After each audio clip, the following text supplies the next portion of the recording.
Hello, BookTube. I had a choice earlier today. I could either have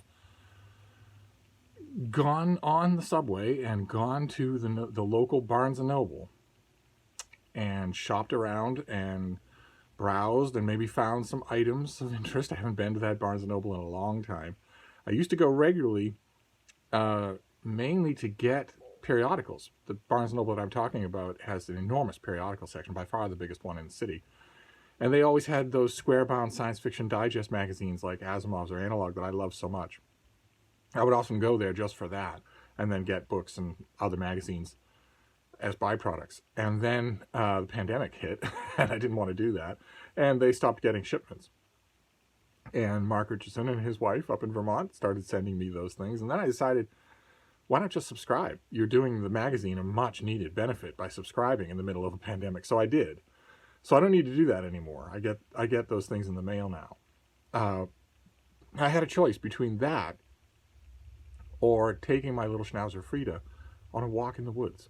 And if you follow my super sexy Instagram account, you already know which choice I made. I skipped the bookstore. Now, if that means that I have to turn in my bookish credentials, then so be it. It was a bright, cold day, but the type of day that had no wind. So you know when you go out walking on a day like that, you know you're going to warm up.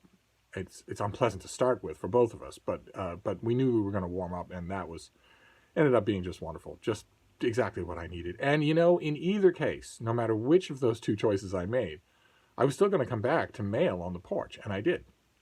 So we have a mail haul to round out the week, and it's a few packages here. It ends in a couple of big boxes, and it doesn't, from glancing at them, it doesn't look to me this time around like anyone has broken rule number one. Those of you who may be new to the channel, we've had a serious problem with rule number one, which is don't send me a book.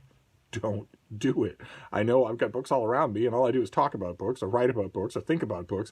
So you might think, surely that's the perfect gift. But no, no. I have seen and handled and read and discarded hundreds of thousands, if not millions, of books in my life. I know what I want, and I know what I don't want. I have a lot of what I want, and the chances of you sending me a book that will be a bullseye, something that I will not only want but keep, are infinitesimally small. And I say that stubbornly, even though the last few times we've had a little flare-up. Was it 2019 or early 2020 where we had a flare-up of people defying rule number one? I forget. It might have been 2020. And it went on for a few weeks and until I gave a stern reprimand with my eyebrows. And then it stopped. And now it has started again. We are in the midst of another brush fire of flagrant violations of rule number one. And it's going to seem a little funny because every one of them has been a bullseye so far. And I don't want that to be an encouragement. I don't want you people spending money on me when I should be spending money to send things to you. Keep in mind, this is the weirdest parasocial relationship on YouTube. Anyway, it looks to me, just glancing at these things, like none of them are from ordinary human beings. If BookTube people can be classified as ordinary human beings, there's some serious doubt about that. So let's see what we have here. We'll start with the manila envelope and work our way through to the pressed cardboard envelopes and then to the box and see what we have. Oh, goodness gracious. Oh, my. Oh, my. Okay, did not know this was coming. This is from the great folks at Yale University Press. Doesn't have a pub sheet in it, so I don't know when it's coming out, but it's a finished copy, so it's got to be soon. And this is by Janet Hartley, and it is called The Volga, a history of Russia's greatest river. Look at how lovely that is. Isn't that amazing? The Volga. Surely this should go to Olive when I'm done with it. Wow. Okay. Well, I think we know what we're going to get here, but let's read about it. The longest river in Europe, the Volga stretches over 3,500 kilometers from the heart of Russia to the Caspian Sea, separating west from east. It has played a crucial role in the history of the diverse peoples who now form part of the Russian Federation, and both unites and divides the land through which it flows. Janet Hartley now looks at how, from 7th century to the present day, the Volga has shaped the economic, political, and cultural history of Russia. She explores not only what life on the river was like for the people who worked along its banks, but also why control of the Volga was vital. Early states evolved along the river, and the conquest of its key towns created a powerful Russian empire under Ivan IV. And the future of Nazi troops to take command of the failure of Nazi troops to take command of the river was crucial to the outcome of the Battle of Stalingrad in the Second World War. Just as importantly, the art, stories, and legends inspired by the Volga have played a significant part in the evolution of Russian culture and identity. Fantastic. Absolutely fantastic. I'm assuming this is an early February release. Did not know it was coming. Incredible. Reminds me of a story, as all things do, to Grandpa Simpson decades ago. The person who introduced me to reading romance novels, not introduced me to their existence. I already knew about their existence, but took away my snobbery. It showed me, you have all these easy stereotypes about what these books are and about who reads them and who enjoys them and who writes them. Well, I read them and I enjoy them and I write them. Are you going to look me in the face and tell me that I am those stereotypes? And I couldn't do it, and that changed everything. I started reading them with an open mind and realized how immensely enjoyable they were, but I was still in a position where I was mocking it just a bit. And I mentioned to this person that I was going to write a romance of my own. And it wasn't going to be a Regency romance. It was going to be a sweeping historical romance set in Russia, in the Russia of the Tsars. And I was going to call it Olga on the Volga. She was not happy about that. So I said, would it be any better if it was the Minx from Minsk? That wasn't any better either. And I never actually ended up writing that book. But we have the Volga now, a river history, those are always great. I've read a bunch of them. For great rivers in America. They're always more entertaining than you think they will be. So that's great. What a great way to start. All right, so you'll notice, those of you who care, that we do not have storage problems. This time around, no falderall with secondary platforms. I'm sitting on the floor. So I have the whole floor around me. You might think, those of you who are especially old to the channel might think I'm down in puppy territory. But this is not puppy territory anymore. Frida is not interested in this. She's over on the bed, watching me, but she is not interested in anything as uncomfortable as the floor. And those of you who are very old to the channel might harken back to times when I've made videos on the floor and I was interrupted by my girls, by the two dogs that I had when I started this channel. My beautiful pointer, Malin, very seldom interrupted me, but my basset hound Lucy would often trundle into camera view. You could hear her coming a mile away. She would just sort of trundle over with her big, gigantic, bony head and wonder what I was doing, and then she would trundle off. But the only problem here with filming on the floor is the backdrop, because I know that book collectors out there, librarians out there, and one particular head librarian, library director out there I know, are not going to like the fact that the sun is hitting those books. They're not going to like that at all. It's going to torment them. So I need to come up with a better background. But this is an experiment that is working so far. So what do we got here? Okay, this next one is a novel. It comes out in May, and it is A Lonely Man by Chris Power. Requisite boring American cover. He is the author of the acclaimed short story collection Mothers, and here he delivers an extraordinary debut novel. This is his debut. Comes out in early May. It tells the story of Robert Prow, a struggling writer. Chris Power, Robert Prow, struggling writer, debut novel. A struggling writer who decides to milk a new and possibly dangerous acquaintance for material. And then we've got a little dialogue that I presume comes from the book. "What are you doing in that bookshop?" Robert said. Patrick picked at a gash in the arm of his chair. "I was walking past and I looked in and saw you. You looked like you really belonged. I was lonely, I guess, and I was drunk. I thought I could talk to that bloke. So when you reached for a book, I reached for it too." Okay, I don't know what that means, but I am intrigued. The men, both British, both writers, meet in Berlin. Robert is trying and failing to finish his first novel while balancing his responsibilities as a father and husband. Patrick, a recent arrival in the city, is secretive about his past, but eventually reveals that he has been ghostwriting the autobiography of a Russian oligarch. Okay, now I'm on board. The oligarch has turned up dead, and Patrick claims to be a hunted man himself. Although Robert doubts the truth of Patrick's story, it fascinates him, and he thinks it might hold the key to his own foundering novel. Working to gain the other man's trust, Robert draws out the details of Patrick's past while ensnaring himself ever more tightly in what might be either fantasist creation or a lethal international conspiracy? Yes, well, those are the choices. With seeming effortlessness, slow down there, Seymour. I will be the judge of how much effort is seeming in this thing. A lonely man entwines the plot of Robert and Patrick's relationship with the plot of Robert's novel and about Patrick. Okay, so what are we going to guess about Chris Power if we learn about him? We're going to guess that he's British. Are we going to guess that he spent time in Russia? Let's see. He lives and works in London.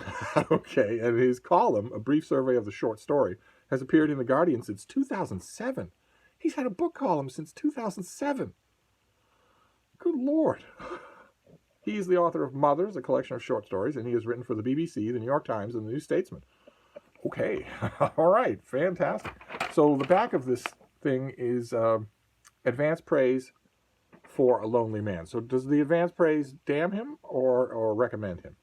The very first blurb is from Brandon Taylor, the author of Real Life, who specified in an interview the race, the skin color of his preferred audience, and still has a career. That's the first blurb here. Then Catherine Lacey. There's one from John Ray, who's a great writer of the made-up stories. Megan Hunter, John McGregor, Rob Doyle, Ben Myers. Okay, so the first blurb is from a self-confessed racist, but that doesn't mean racists can still read. So there may be something that's there might be something to that recommendation. This doesn't come out until the late spring, so I don't have to think about it for the time being. Although it does sound interesting, and as with any mail haul, we are quick to sniff out themes and trends, and we now have 2 Russia-related books. I don't think that will sustain itself throughout this whole thing, but you never know. So let's see what this third one is. Okay, it's another advance copy, also from May. I don't have. I mean, part of that's great, and that's fantastic. I am in the process of reorganizing my review copies over in the other room. A lonely process, since I used to invite a room full of friends for calzones and cheap wine, and we would do that together. Or I would have just one friend, my friend Sam, would come up and do it. And that was a lot of fun. That was a lot of fun. And in a perfect world, one that never had a pandemic, I might be regularly inviting some of you to come on over. See, anybody who's in the neighborhood, anybody who's willing to do it, come over for wine and calzones and move the books with me at the end of the month. But alas, no. So I'm doing it by myself. And that involves glomming over all those things, pulling out all of the duplicates, and arranging everything by month and then by week of release in the month so that I can look and see what's coming up without worrying that I'm going to miss something. It's bad enough that I have to now juggle between printed copies and e-copies. The printed copies have got to be organized. And I noted the other day, I'm noting still that there are more of them than there were a year ago at this time. So, or not a full year ago, but there were more of them than there were when the pandemic first took hold in May, for instance. So it's possible that is going up. It's possible that industry is returning just a bit. It doesn't necessarily require that publicists go back to their offices. It's probably still dangerous for them to go back to their offices.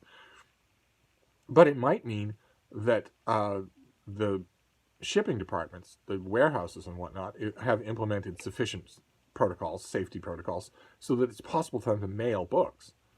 After all, the post office hasn't stopped. So, I don't know one way or another.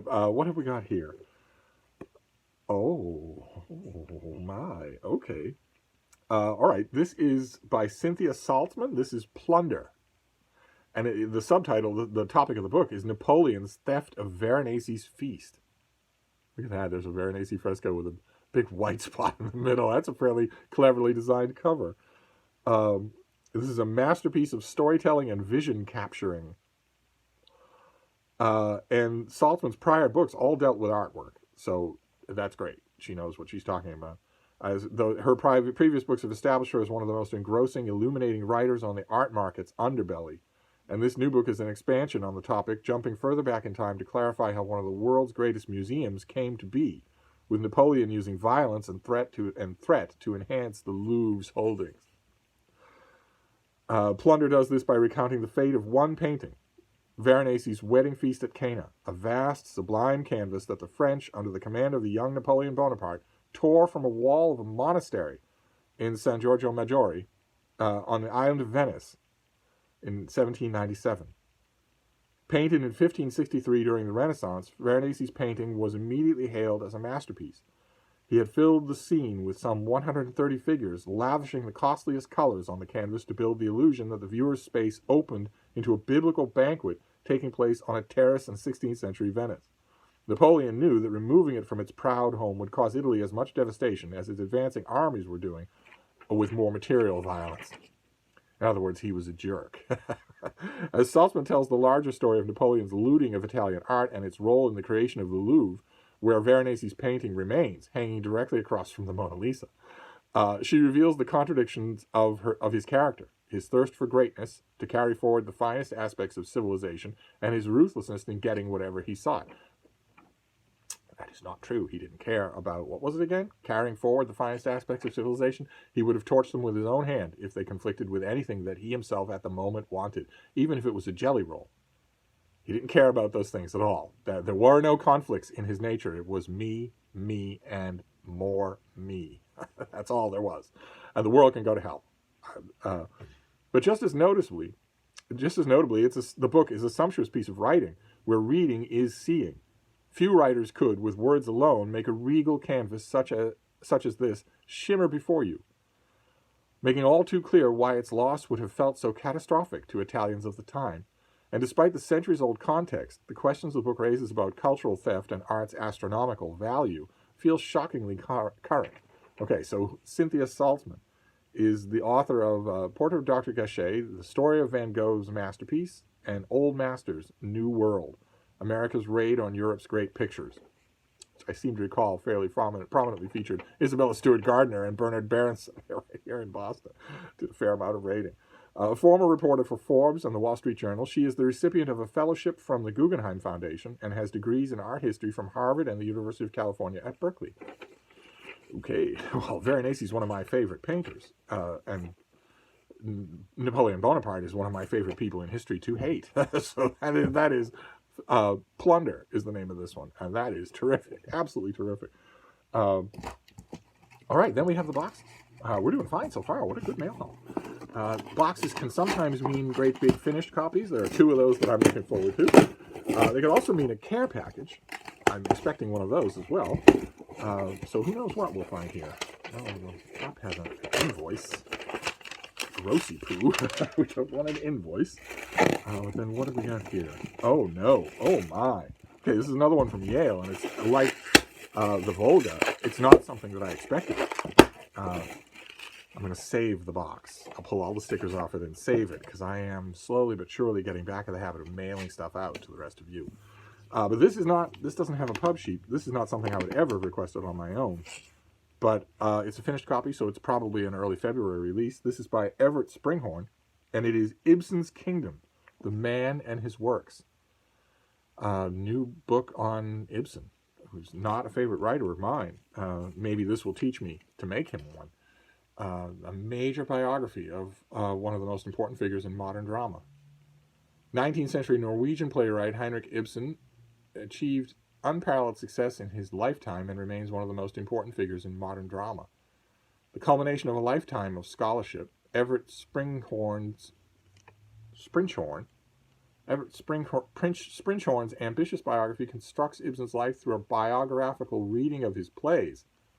It presents provocative and insightful analyses of Ibsen's work, placing them and their author within the social, political, and intellectual foment of 19th century Europe. The author captures for readers what it is that made these plays genius, and how Ibsen's works attained their influential place not only in the field of drama, but in a wide intellectual sphere across Europe and the world. Okay, well, so the author is a senior scholar of Scandinavian literature and drama and 19th century intellectual history. He's a professor emeritus at the drama department at Vassar. So he knows what he's talking about. Great, I'm getting authoritative books here. I will definitely read this, especially if it's an early February release. I'm going to check the dates on all of these and put little slips in them so that I know what I'm talking about, especially since I'm reorganizing my books. And it might teach me something about Ibsen, but I don't think it's going to make me love this playwright. That has never actually happened. I've read other biographies of him. I've read his plays many, many times. I've seen some of them. many times, or at least it felt that way. And it's never, it's never quite worked. Now, this book might change that, and I would like that to change. I am not in any way denigrating him. He has to be a genius. He's inflamed the passion and held the attention of hundreds of thousands of people. So I'm not saying that Ibsen is overrated. I often will make that pronouncement about other writers, other people, but not him.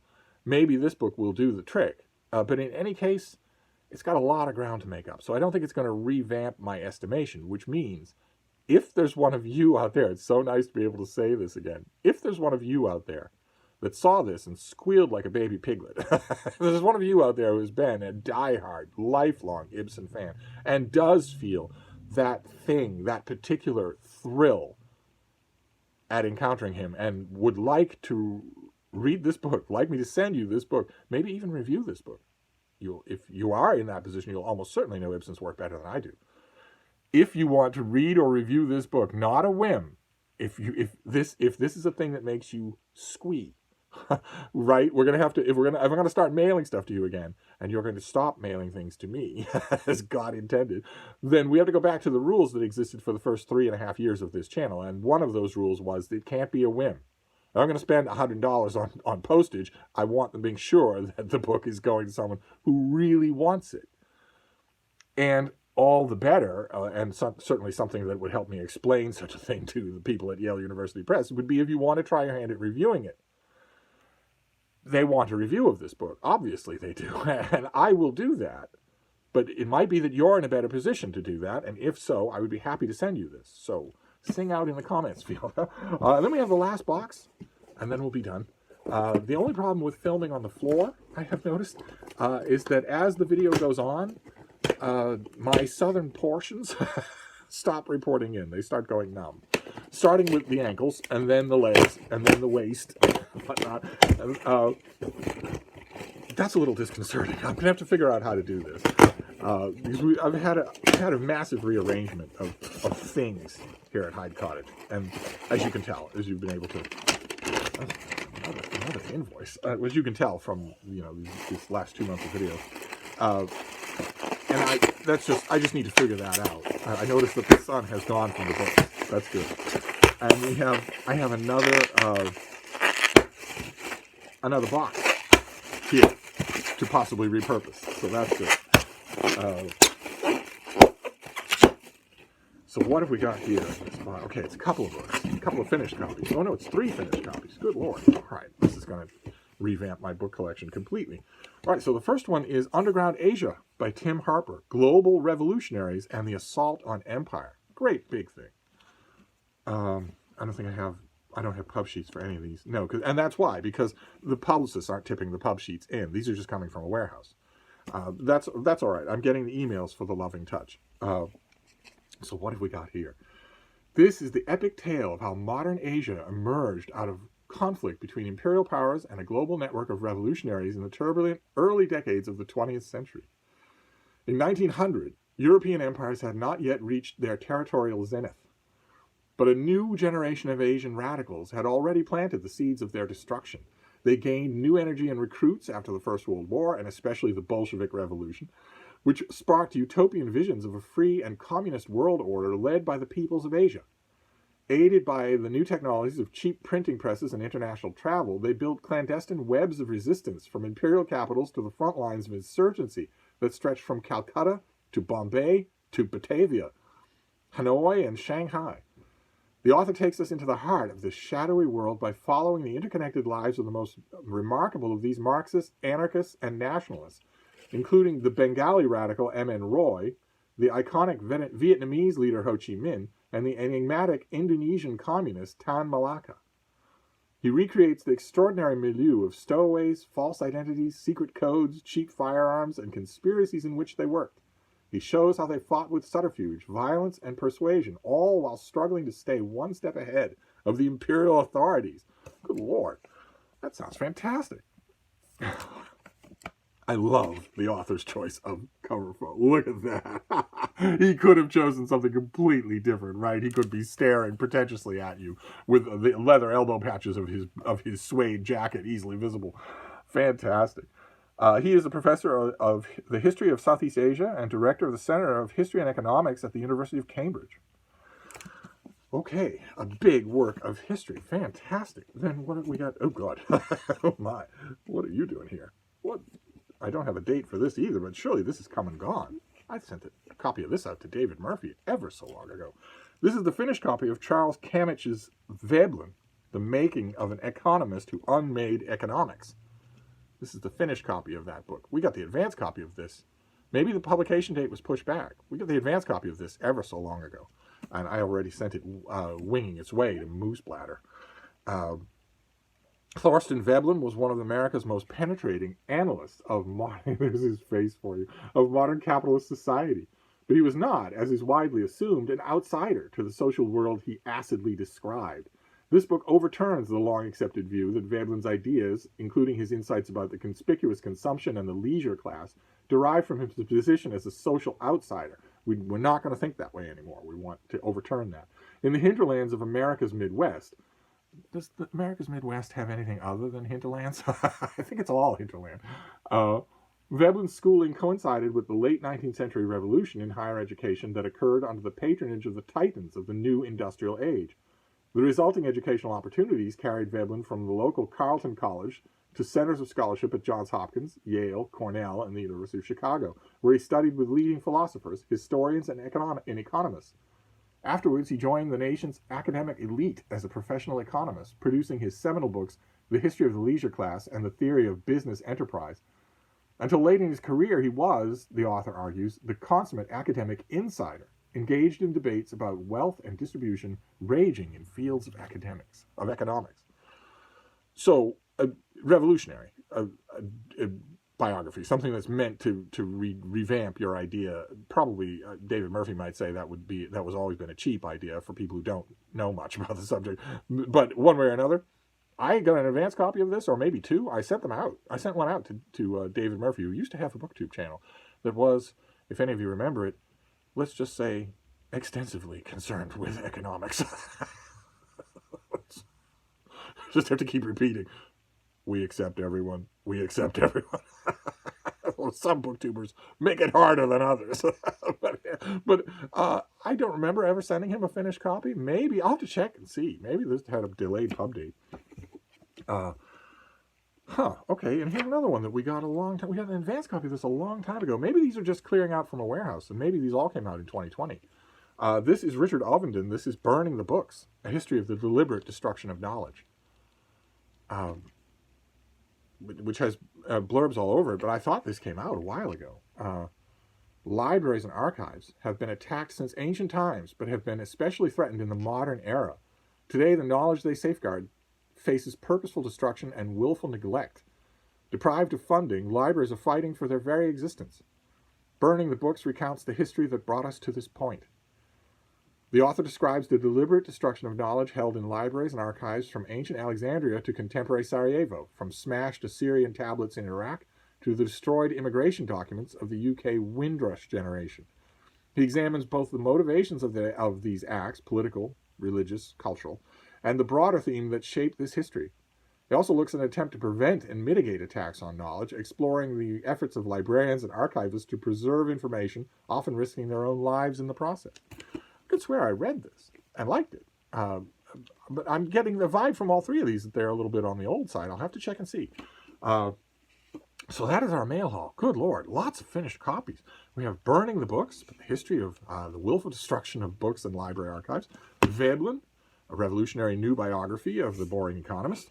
Underground Asia, wide-ranging look at this must have been the devil's own trouble to research. Good Lord. Then a new book, a new biography of Ibsen through the lens of his plays. So I've never read any biography or biographical study of him like that before. And the Volga, classic river history, a history of the river, its natural history, its ancient history, and the way it has affected humans. A lot of you will have read river histories and famous American river histories. To me, I love them, and I wasn't anticipating this at all. Then we have A Lonely Man by Chris Power. A writer finds someone whose own life story could be either the jumpstart of his stalled novel or a threat to his life. And you know it's going to end up being both. You know that it is. And finally, Plunder by Cynthia Saltzman, a new book about Napoleon Bonaparte stripping art from every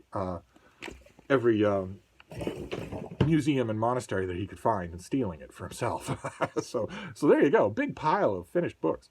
Great. Well worth going numb all the way to my fourth vertebrae. So I'm going to wrap this up for now. Oh no, the sun has started again. Oh, no, how can that be? There's only one sun in the sky. How could it possibly be blasting the... It blasted the shelves at one point in this video, then it stopped, and then it started again. There's only one sun. Unless I'm filming this from a binary system. One way or another. I'm going to sign off for now, but I will be back. Thank you, BookTube.